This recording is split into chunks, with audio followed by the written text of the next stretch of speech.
New this morning, the man Bernalillo County Sheriff's deputies were looking for last night is now dead after crashing and rolling his car. Deputies tell us the man, they wanted him for aggravated battery with a deadly weapon. At about 9 o'clock, they were out looking for him when they say they found a car that had crashed at Unser and Gibson. They say it looks like that car hit a wall, then rolled on its side. The driver was dead, and afterward, deputies realized it was the man they were after. This is video from just a few hours ago. Investigators have been out there all night long. That should say more about what happened a little bit later today. We will let you know. And still very much developing this morning, a deadly police shooting in the Uptown area here in Albuquerque. Yes, we expect to learn more today about the suspect that was killed. Our News 13's David Romero is live near where the shooting happened. You're over near Manal and Louisiana. David, bring us up to speed about what you know. Well, right now traffic is back open finally in both directions. It had been closed down for a while here on Manal going east and westbound. That opened up about some 40-some minutes ago. Take a look behind me right now. You can see that officers are still out here collecting evidence. They have been out here around the scene since 6 yesterday evening.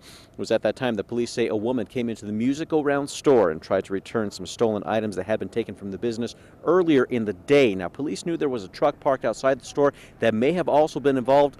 2 men were inside the truck when they arrived. Police quickly arrested the woman, but when they approached the truck, the passenger got out and started running. The sergeant started chasing him, first in his vehicle, then on foot.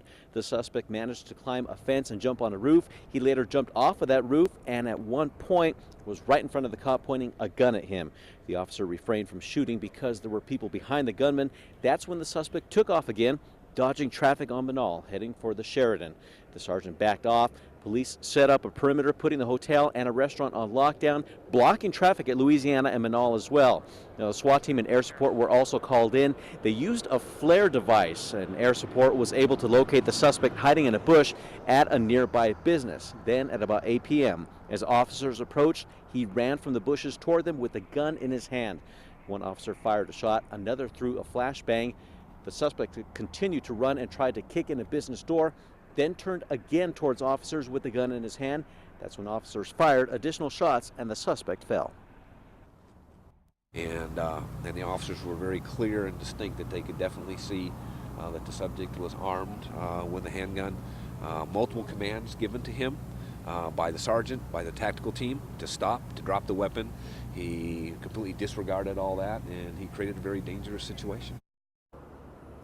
And of course, the suspect later died at the hospital from his injuries. Police are investigating exactly how many shots were fired. They do not believe that the suspect was able to fire any shots. However, when they found him, he did have the gun in his hand and his finger on the trigger.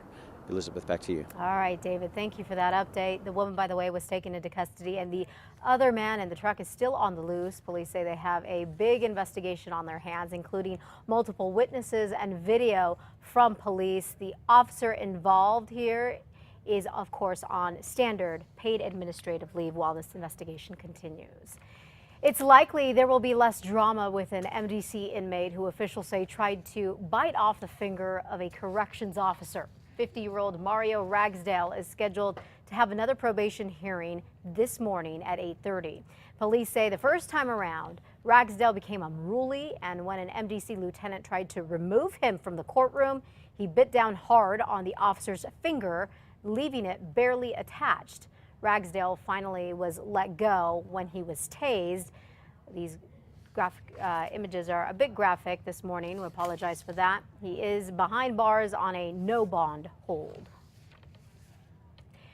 This morning, one sheriff deputy is back in the fight for his life. The first time, they told him that he had 3 to 6 months to live. So that's what he was told. They told him, go home and enjoy the rest of your life. You don't have very long to live. 2 weeks ago, during a doctor's visit, Deputy Shannon Key heard the words no cancer survivor ever wants to hear, that the cancer is back. This time, instead of 1 tumor, there are 14.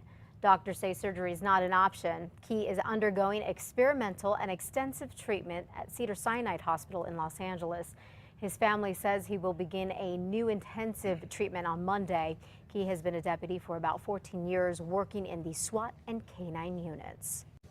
FBI agents and Sandia Pueblo police are not saying a whole lot about the shooting at Sandia Resort and Casino from yesterday morning. Investigators say someone in a car shot Luis Tobanche in the neck in the underground parking lot. This was about 3 o'clock early yesterday. Tobanche was rushed to the hospital. He is now out. Whoever shot him got away, and investigators have not really said anything more about what happened.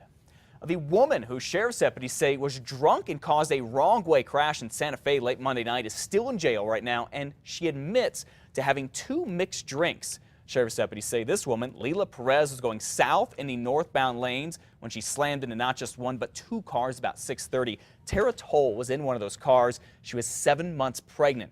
Doctors did an emergency C-section. She had a baby boy. He's now at UNM Hospital in Albuquerque. Toll is also still in a hospital, and investigators are waiting for the results of Perez's blood alcohol test. A jury is preparing for opening statements expected to begin as early as tomorrow. It's the civil trial involving the APD and Officer Brent Lamprias Tremba, who shot an Iraq War veteran outside a Northeast Heights convenience store back in 2010. A state district judge ruled last month that the shooting was unconstitutional, saying that the victim, Kenneth Ellis, posed no threat to anyone but himself. The ruling set the stage for massive damages during the civil trial brought forth by the Ellis family. A guy who shot and killed an Albuquerque police officer in cold blood is up for parole today. Joel Lee Compton shot and killed Officer Gerard Klein in 1983 at the Tiwa Motor Lodge on Central near San Mateo. It took a jury just 2 hours to convict him, then it sentenced Compton to death. And here's what Officer Klein's widow told us right after the trial. It won't bring Jerry back.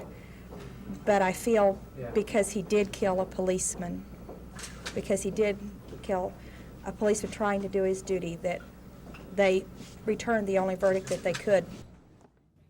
Well, then in 1986, Compton caught a big break. Outgoing Governor Tony Anaya commuted the death sentences of all 5 men on death row to life sentences. That means they could be paroled and walk free after spending 30 years behind bars. The parole board should decide what happens to Compton by Friday. Well, it turns out an elderly man who Santa Fe police shot earlier this week used to be a cop himself and is now barely alive. Robert Dominguez's family tells the Santa Fe New Mexican newspaper there that he is on a breathing machine and has had his Catholic last rites. Officer Charles Laramie shot him early Monday after an alarm went off in a neighborhood where Dominguez lives and is a caretaker for a number of homes. Neighbors say Dominguez may have been checking on the alarm, and state police say he may have had a gun too. Officer Laramie is on standard paid leave right now.